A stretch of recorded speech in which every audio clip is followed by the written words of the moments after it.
जय श्री राम।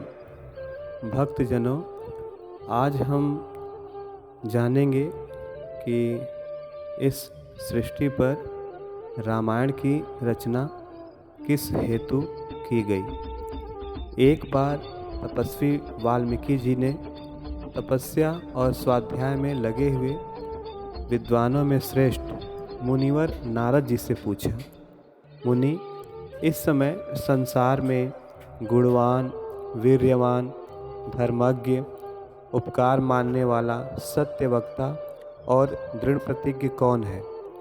सदाचार से युक्त, समस्त प्राणियों का हित साधक, विद्वान, सामर्थ्यशाली और एकमात्र प्रियदर्शन यानी सुंदर पुरुष कौन है? मन पर अधिकार रखने वाला, क्रोध को जीतने वाला, कांतिमान और किसी की भी निंदा नहीं करने वाला कौन है?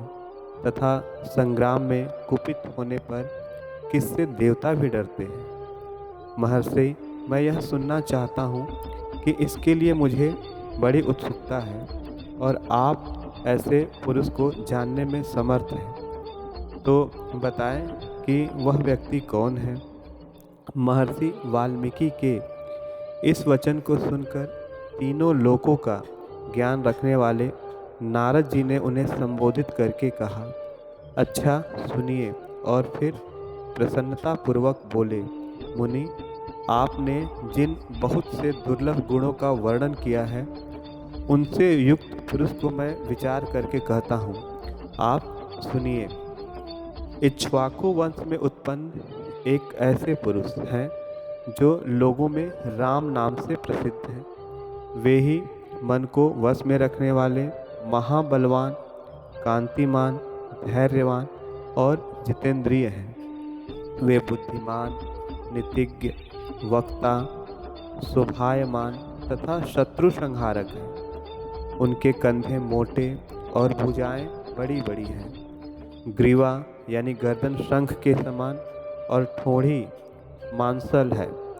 उनकी छाती चौड़ी, धनुष बड़ा है। गले की नीचे की हड्डी यानी हंसली मांस में छिपी हुई है।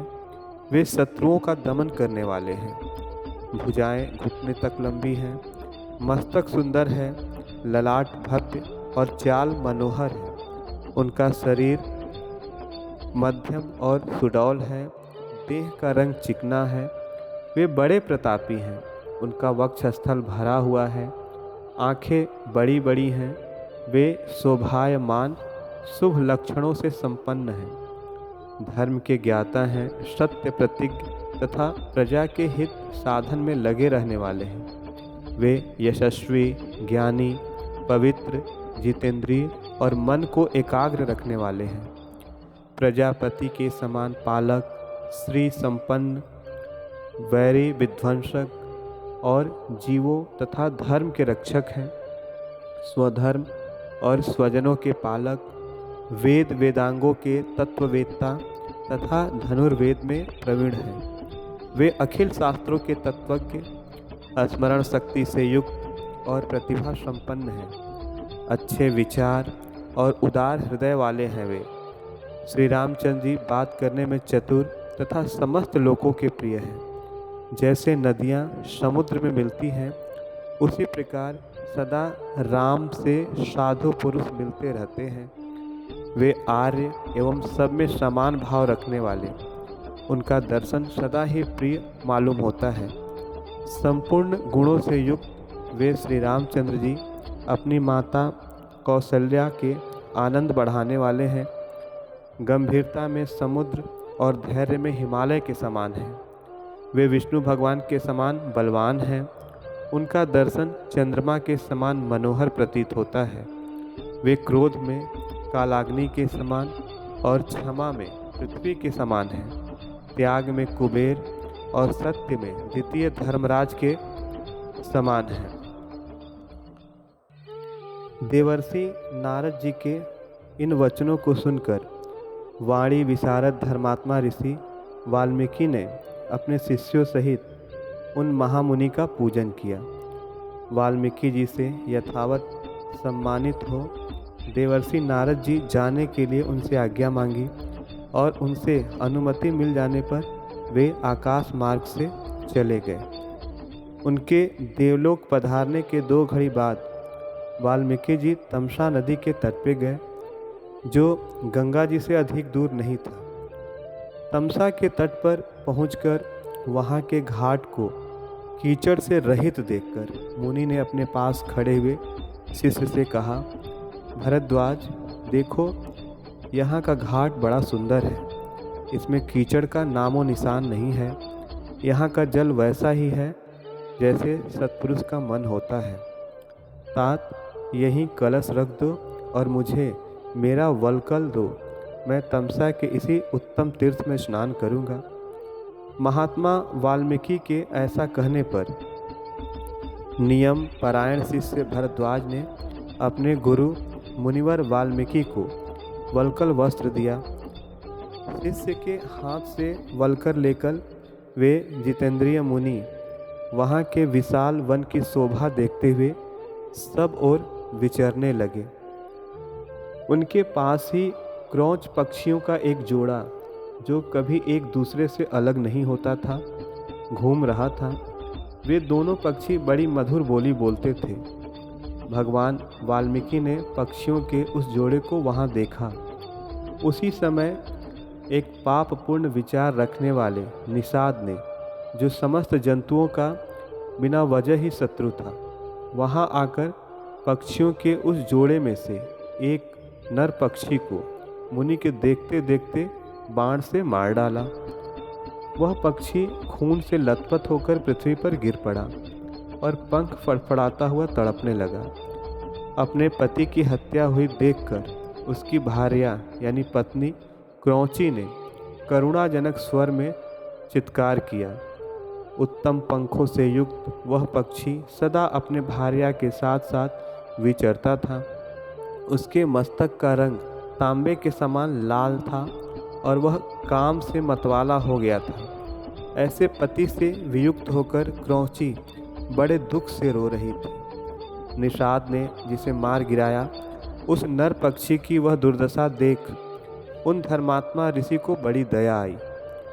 स्वभावतः करुणा का अनुभव करने वाले ब्रह्मर्षि ने यह अधर्म हुआ है ऐसा निश्चय करके रोती हुई क्रौची की ओर देखते हुए निषाद से इस प्रकार कहा, निषाद, तुझे नित्य निरंतर कभी भी शांति न मिले, क्योंकि तूने इस क्रौच के जोड़े को, एक की जो काम से मोहित हो रहा था, बिना किसी दोष के ही हत्या कर डाली।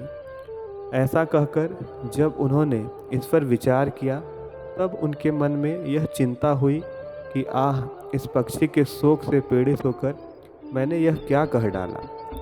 यही सोचते हुए महाज्ञानी और परम बुद्धिमान मुनिवर वाल्मीकि एक निश्चय पर पहुंच गए और अपने शिष्य से इस प्रकार बोले, तात, शोक से पीड़ित हुए मेरे मुख से जो वाक्य निकल पड़ा है, यह 4 चरणों में आबद्ध है।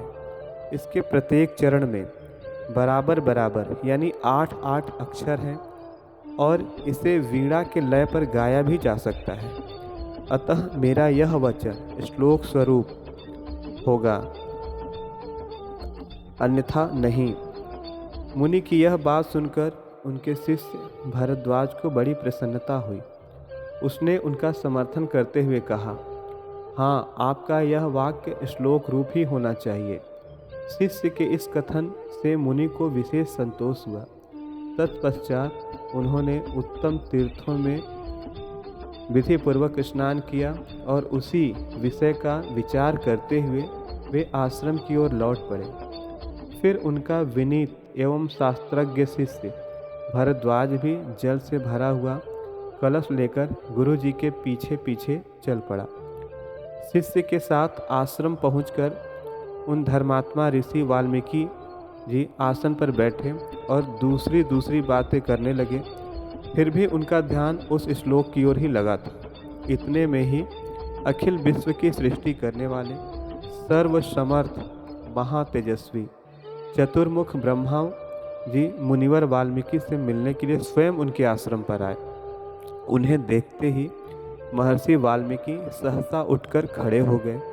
वे मन और इंद्रियों को वश में रखकर अत्यंत विस्मित हो हाथ जोड़े चुपचाप कुछ काल तक खड़े ही रह गए, कुछ बोल न सके। तत्पश्चात उन्होंने पाद्य, अर्घ्य, आसन और स्तुति आदि के द्वारा भगवान ब्रह्मा जी का पूजन किया और उनके चरणों में विधिवत प्रणाम करके उनसे कुशल समाचार पूछा। भगवान ब्रह्मा ने एक परम उत्तम आसन पर विराजमान होकर वाल्मीकि मुनि को भी आसन ग्रहण करने को आज्ञा दी। ब्रह्मा जी की आज्ञा पाकर वे भी आसन पर बैठे।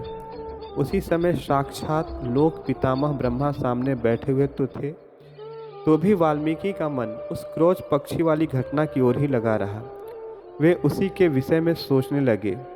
ओह, जिसकी बुद्धि वैर भाव को ग्रहण करने में ही लगी रहती है, उस पापात्मा व्याध ने बिना किसी अपराध के ही वैसे मनोहर कलरव करने वाले क्रोच पक्षी के प्राण ले लिए।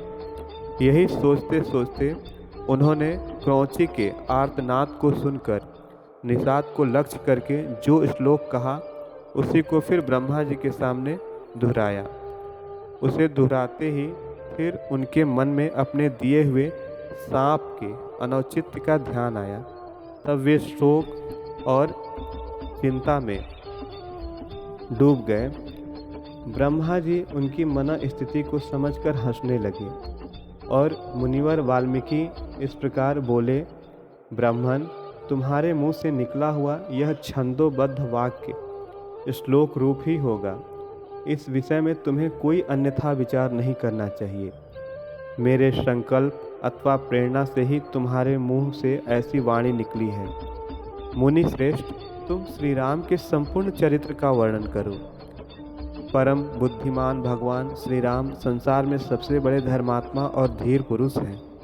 तुम नारद जी के मुंह से जैसा सुना है उसी के अनुसार उनके चरित्र का चित्रण करो। बुद्धिमान श्री राम को गुप्त या प्रकट वृतांत है तथा लक्ष्मण, सीता और राक्षसों के जो संपूर्ण गुप्त या प्रकट चरित्र हैं, वे सब अज्ञात होने पर भी तुम्हें ज्ञात हो जाएंगे।